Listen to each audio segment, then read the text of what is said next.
Naimbag Arabii, Ken Napiang Agabita do Amin, everybody! Naragsak a 16 Sarakat Festival, Santa Praxedes! Woo! Everybody! After 6 years, we are finally back on this very stage. Indeed, it is really a fine time to celebrate the festivity of our greatness as we all continue to promote our treasures and of course rich history.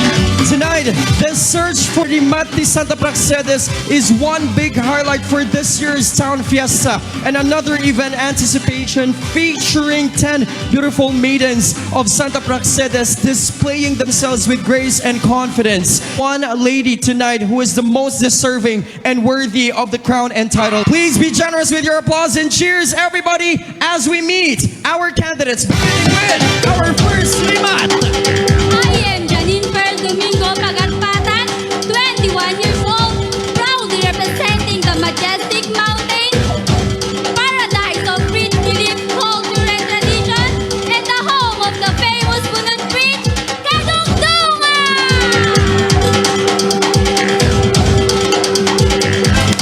Once again, ladies and gentlemen, together with our municipal officials, headed by the Honorable Mayor Esterlina Aguinaldo, maraming salamat in advance to our 5 distinguished guests, our 5 notable judges, our selection committee for the Rimat Santa Praxedes 2023. Maraming salamat. Honorable Lucille Angelos Gillian Yapo, Honorable Digna Puzon Antonio, Mr. Michael Christoph Agustin, Honorable Board Member Maria Rosario Charo Soriano, and of course, the Chair of the Board of Judges, Mr. Maximilian P. Umoso.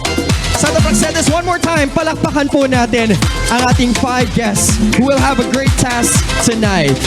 In advance, maraming salamat po. And welcome to the humble town of Santa Praxedes, one of the treasure towns of northern Cagayan. You've just witnessed a while back our candidates wearing their festival costume. And for the second segment, I know it's going to be more exciting. To continue for tonight's pageant, let us welcome back our 10 hopefuls as they continue to show confidence and bodies of envy in a fearless performance. This is the Rimat Santa Praxedes 2023 Swimsuit Competition.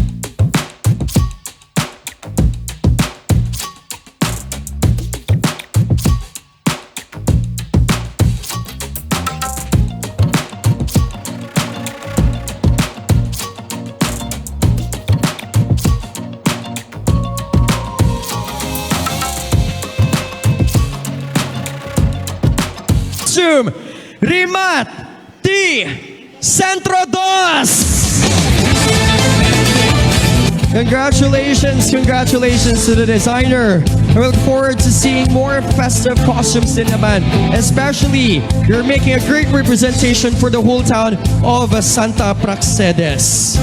There you go. Congratulations to all our first set of awardees, to all our 10 ladies. Thank you so much. We'll see you again in a few moments for the next segment. Everybody, please stay tuned as we bring you more when Rimat Santa Praxedes 2023 returns. Everyone, the Rimat Santa Praxedes 2023 returns and filling this night with sophistication, grace, and magnificence. Let us now witness the candidates' class and aura. Once again with the live musical performance of our singing idol grand champion, Jumel Buenavista. Welcome to the Rimat Santa Praxedes 2023 Evening Gown Parade.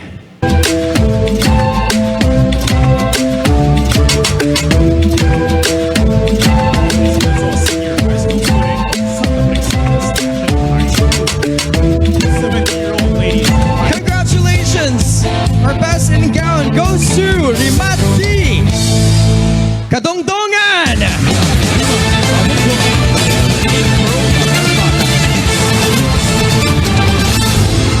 Congratulations to our best in gown this year, once again, Rimat Cadongdongan. Handa na po ba kayo sa ating top 5?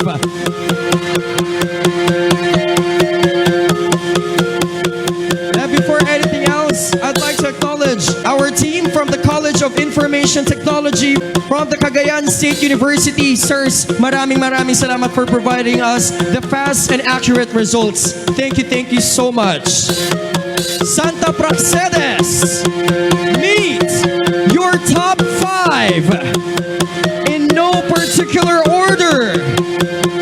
The first spot is yours.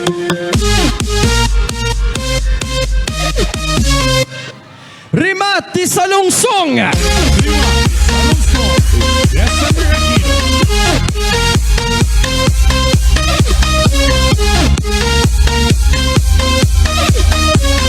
You have the chance to wear the crown. Rimat di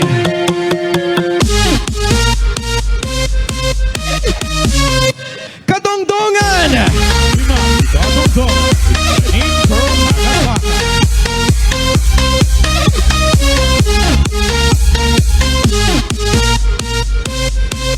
Beating the odds tonight.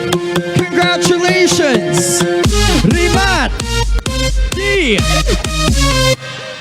Centro Dos.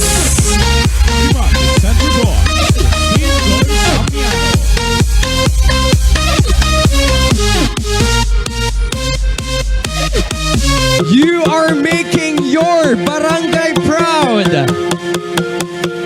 Rimat di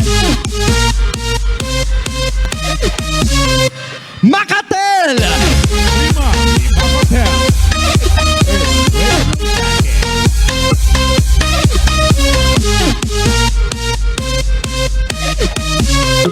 And before I announce the last finalists, ladies and gentlemen, one more time, palakpakan po natin lahat ng mga kandidata for the great comeback of Rimat di Santa Praxedes. 10 candidates competed, but only 5 of them will have the chance to wear the crown. Thank you very much, ladies, and good job as always. The final spot goes to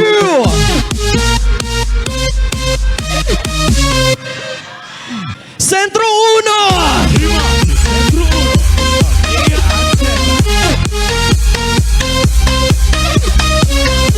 Santa Praxedes! Behold, this year's top 5! Palakpakan everyone!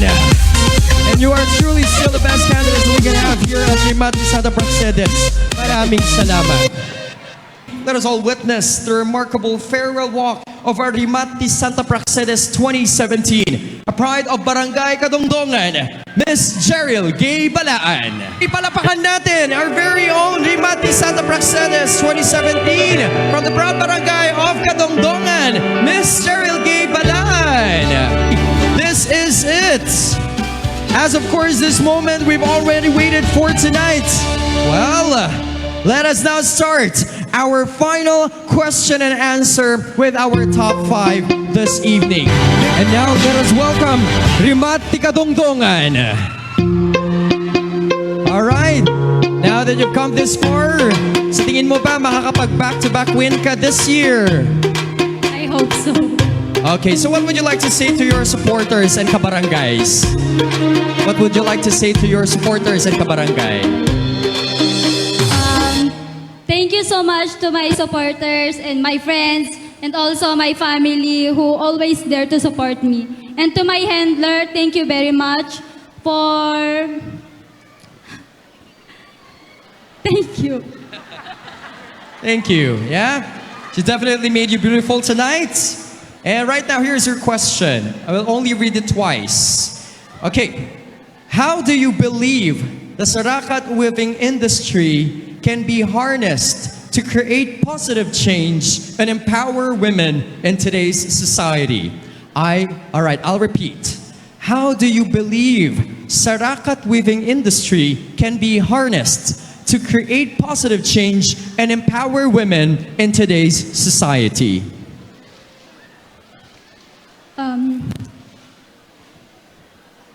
Revisiting the culture of Yapayao and Ilocano is very important in preserving cultural heritage despite modernization. And through the Sarakat Festival, we are able to empower women through weaving, and through Sarakat Festival, we can create creativity and innovation while also promoting tourism and economic growth in the region. Thank you.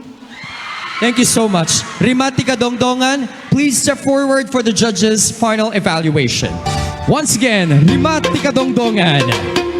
Thank you. There we go, ladies and gentlemen, that concludes our final question and answer.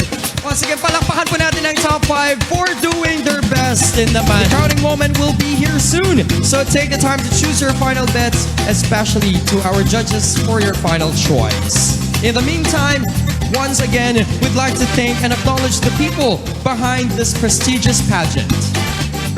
This is it, everybody! With all the sleepless nights, the tiring days of rehearsals, and of course, for your times, they really sacrificed everything and they gave their all. Our fourth runner-up is Rimat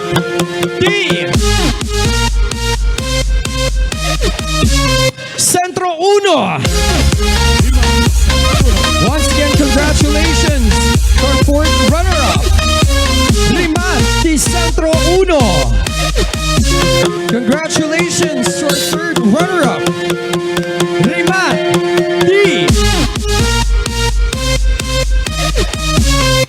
Macatel. Congratulations to our third runner-up, Rimat Macatel. Our second runner-up, ladies and gentlemen, Rimat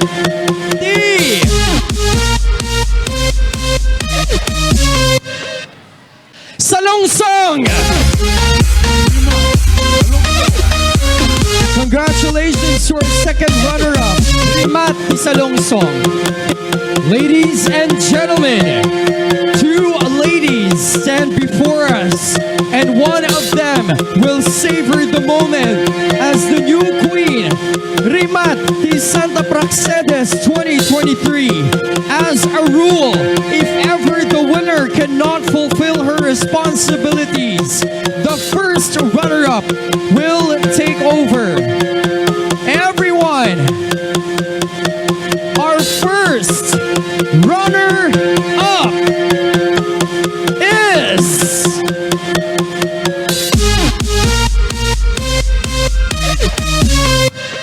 Centro Dos.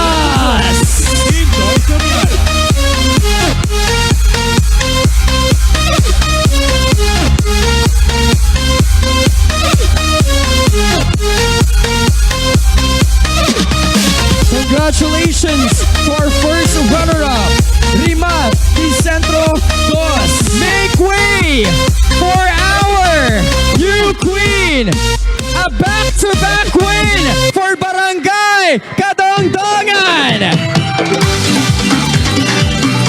In Santa Praxedes, witness the crowning of your new queen. Congratulations, Rimat Cadongdongan, this year's Rimat Santa Praxedes. Santa Praxedes. It's been another great evening for us to celebrate the bountiful year. Congratulations to all our winners, the local government unit of Santa Praxedes and our 10 strong barangays of this humble town. This has been Ancher Cua. See you next year and happy Sarakat Festival!